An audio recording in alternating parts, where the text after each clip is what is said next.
Assalomu alaykum. Bizni yangi kuzatayotgan insonlar va qadrli obunachilarimiz, kanalimiz yangi shu sababli obuna bo'lib qo'yishingizni so'raymiz. Bundan keyin bundanda qiziqroq va bundanda foydaliroq videolarni chiqarishga harakat qilamiz. Bugun sizlar bilan hozirgi kunda internetda juda ham tez ko'tarilayotgan va juda ham tez ommalashib borayotgan kazino blogerlar va onlayn kazinolar haqida gaplashamiz. Videoni oxirigacha ko'ring.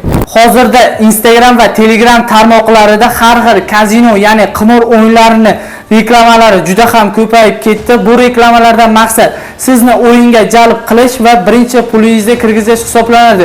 Chunki bundan sizni taklif qilgan inson va kompaniyani o'zi juda ham katta foyda ko'radi.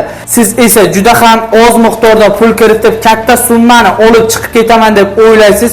Yo'q, bu juda ham xato fikr, chunki o'yinchilarni eski va yangi o'yinchilarni deyarli hammasi o'yinda 90% pulini yutqazib yuboradi. Siz ko'rgan reklamadagi pullar esa yoki demo shotdagi soxta pullar bo'lishi mumkin, yoki mana shu saytda reklama qilgani uchun reklamadan tushgan pullar bo'lishi mumkin. Gapda qisqasi, bunday saytlardan va bunday o'yinlardan juda ham yiroq yuring, chunki bunday o'yinlar va saytlar sizni boy qilish uchun emas, sizni bor pulingizni shilish uchun yaratilgan. Kazino o'yinlari, kazino biznesi eng kam bankrot bo'ladigan bizneslar hisoblanadi. Video yoqqan bo'lsa bitta like bosib, kanalimizga obuna bo'lib ketish esingizdan chiqmasin. Keyingi video qanday bo'lishini kommentariyaga yozib keting.